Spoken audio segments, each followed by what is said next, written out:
Good morning. Delphine Martin. I am the Global Marketing Manager at Climalife. Climalife, we are the expert on eco-efficient solution to service the industry, and we distribute refrigerant all over the world, more than now 150 years. So we are the specialist of thermodynamic fluids, and today we will speak about how we can decarbonize, and how commercial refrigeration and industrial refrigeration can help the industry to do it.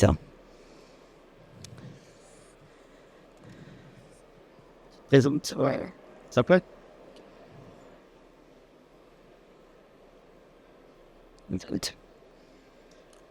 So, as you know, I imagine that the new European Regulation 2024-5733, known as F-gas 3, has been applicable since 11th of March. It's clear that F-gas covers today all the fluorinated greenhouse gases, and in the new regulation, particular attention must be paid to the new quota timetable for placing HFCs on the market from 2025. And it's clear that the reduction of HFC quota is more drastic like before. This year, as you know, we had a cut around more than 40%. And unfortunately, next year we'll have a new step, and it will be around 20%. So it's important to keep in your mind this element, because it's very key for the market to maintain existing system, but also when you create a new system. It's important to note also that HFO fluids like 1234YF or 1234ZD, they are not included in the quota. Quota, so it's a key element, but we must also take into account all the restriction of use of certain refrigerant, and also all the market bans for product and equipments. So as I mentioned, so how to decarbonize commercial and industrial refrigeration? It's clear that today, if we want to be in compliance with F-gas 3, particularly with the quota, we need absolutely to switch as soon as possible to ultra-low GWP. But it's not enough. It's clear that GWP, it's an element, but we need to do more. What I mean, when you build a new system, a new equipment, it's very important also to take into account the eco-efficiency approach. Eco-efficiency approach is based on two criteria. The first one is, of course, the total cost of ownership, CAPEX plus OPEX. And the second one, very key, is not only GWP. We need to talk also about environmental impact with the TEWI. Another thing is also important.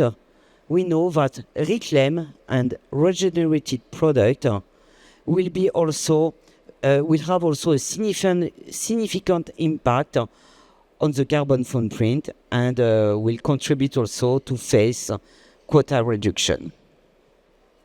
So what we can use for the new system?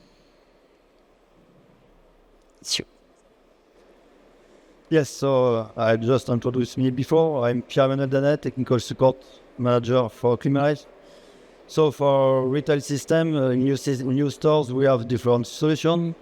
You can see we have split 4 sizes of stores in 3 segments, and we have 2 columns for medium temp and low temperature application. The first segment is small and medium stores, 600 to 2,000 square meters. This type of stores in medium temp, we have different refrigerant solutions with pure HFO, HFC, HFO mixed, and non-organic refrigerant.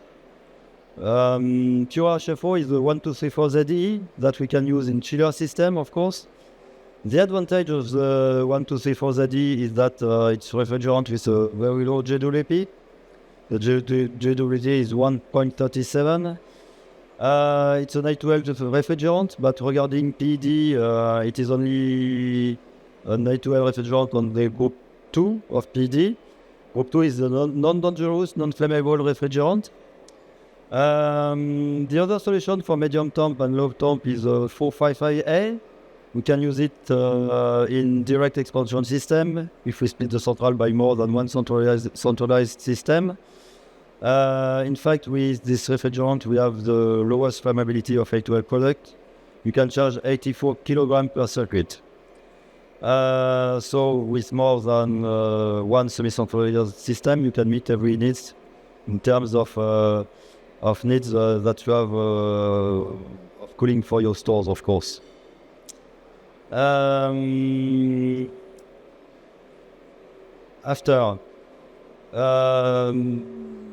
other advantage of the split configuration with 455A is that you have, if you have a breakdown on one system, the other one can continue to produce independently.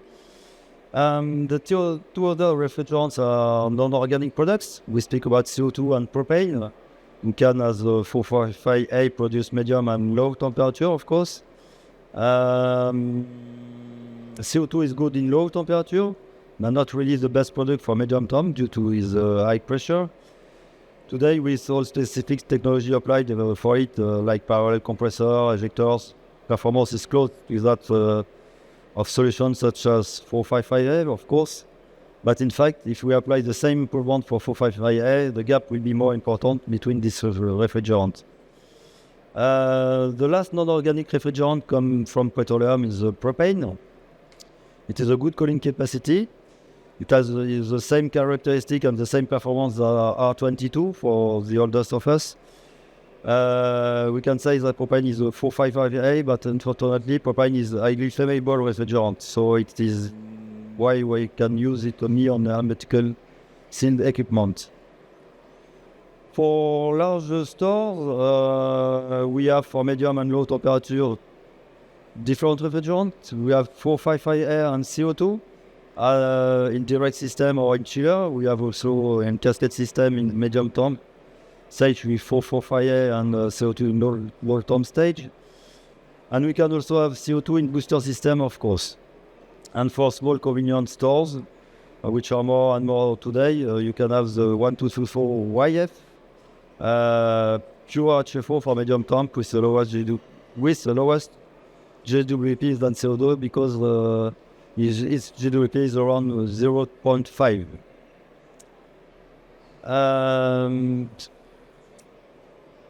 On this slide, we compare and show advantage of 455A and 454C. We compare it with 454C and propane, of course. In fact, efficiency is the best, around 5 to 7% more in case of medium temp or low temp. And the cooling capacity is also better with 15 to 18% more. This characteristic permits to allow lower capex and saving money for the customers. If we speak about safety, the 455A allows to charge 50% more than 454C, so in same condition of implementation. And with this property, we can have a higher cooling capacity with 455A and spend, of course, less money. If we look now at the safety, we compare it to the propane, of course, due to the difference of flammability. And 455A requires 1,300 energy to ignite and has a lower speed of flame, 30 times slower. And the heat of combustion transfer is also lower, so the risk to diffuse or create fire is near to zero.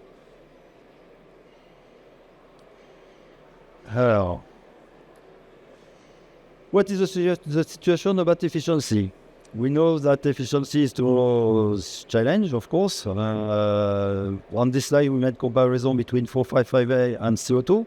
This is the two type of system we are in competition on the market.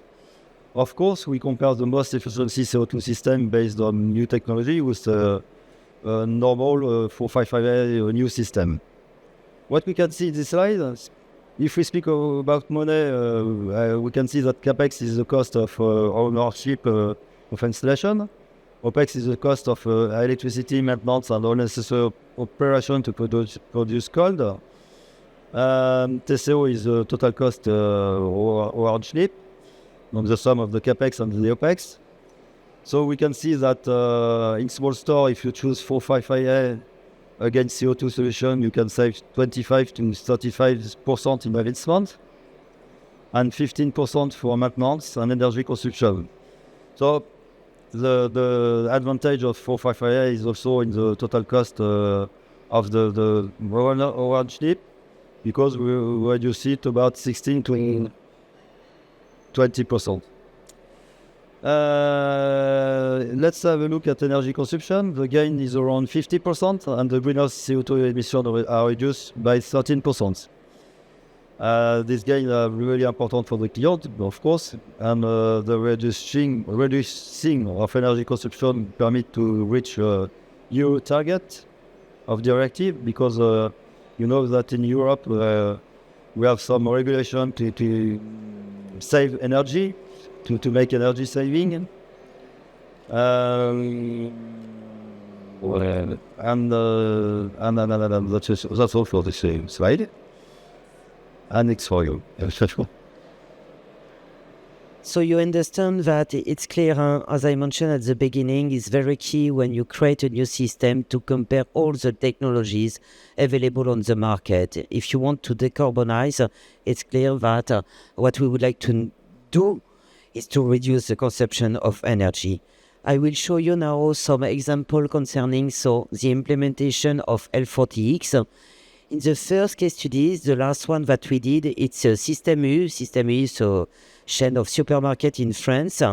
So it was an hypermarket, more than 4,200 square meters.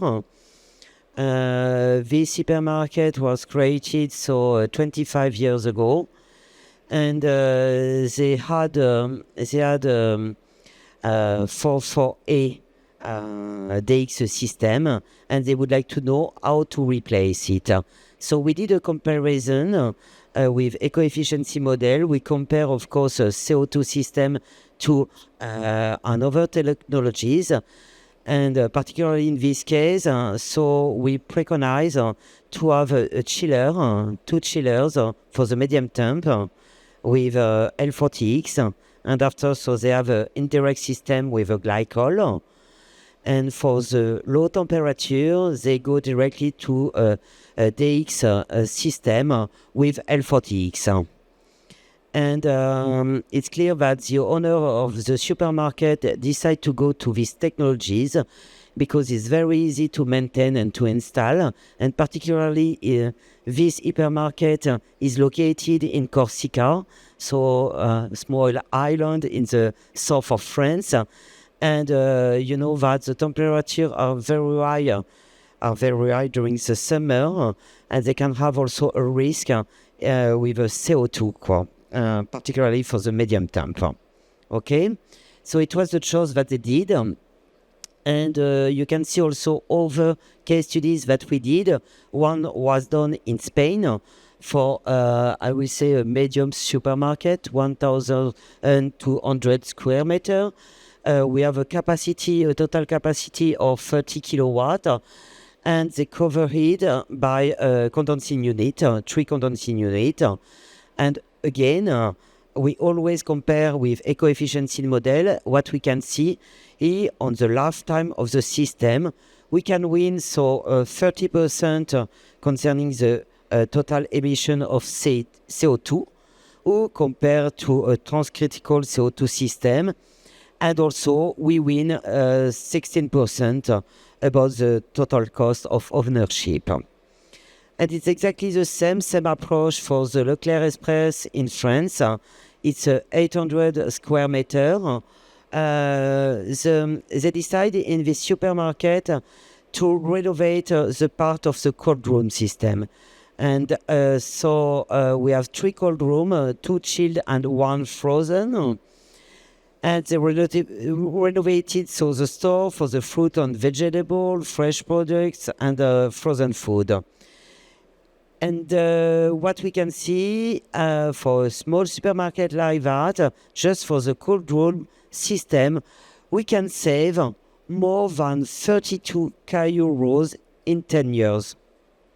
Okay, and if I increase the lifetime on 15 years, but you will see that the save will be more important. It will be around more than 50k euros. So always you can see that we have different technologies. All of them can be a solution. But first things that we recommend is always to compare, and not to compare not to compare only when you decide to create this system, but to take into account the lifetime of the system. As I mentioned before, GWP is key, but TEWI is very key, because if you take all the things, the global equipment, the consumption, and etc., it's more important. So we need to accelerate because we have just 4 minutes. It's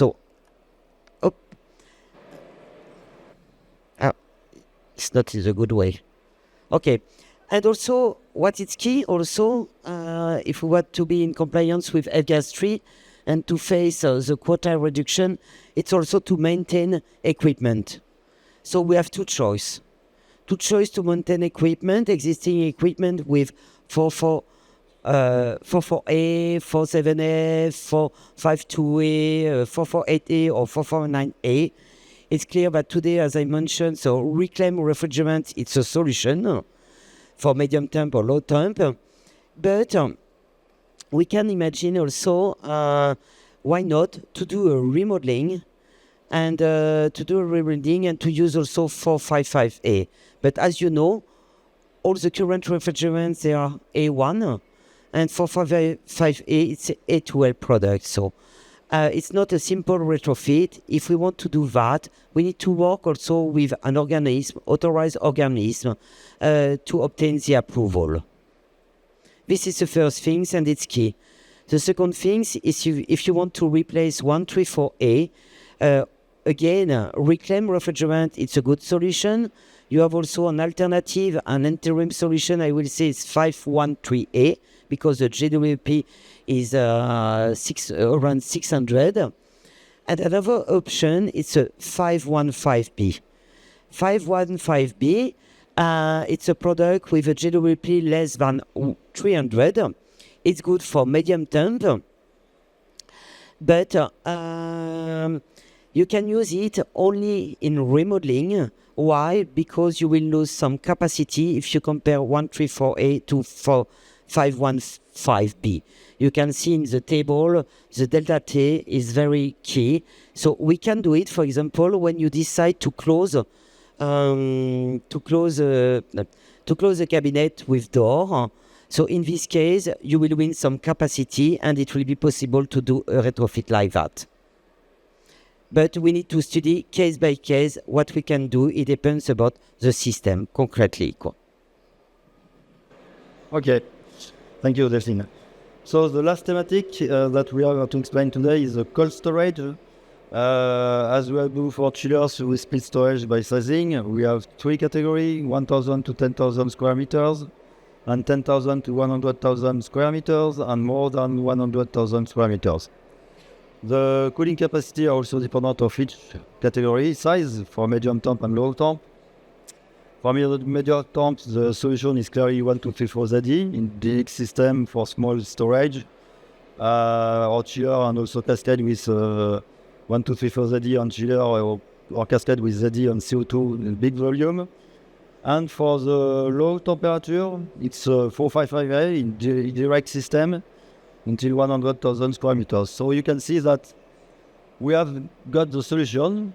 They are really simple to implement because this is HFO pure or mix blends of HFC, HFO. It uses the same technology than for 448 today. So it's really easy to implement them to continue to make cooling in our needs for all applications.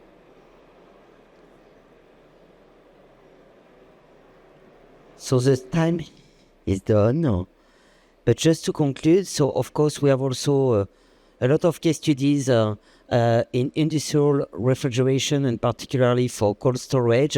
You can see here a warehouse that we did in France for 8,000 square meter, and also Olano in Spain with more than 4,000 square meter. All the time we are using our tool eco-efficiency and but if you compare to CO2 for this case, you can win about emission, but also about the total cost of energy. Last things, but to help you also to be in compliance with F-gas 3, Climalife develop different tools. Yes, different tools. So we have a web app, A2L charge calculator. So it's very easy to know exactly what you can put in the system. The second app that we have is a mobile app. It's F-gas solution. In this mobile app, you can find all the regulation by application, what you can do, which solution can be implemented for existing system or new system. And last things, it's a refrigerant pathway. If you want to obtain it, you can go to our booth. We are all 7, number 422. Thanks a lot for your attention.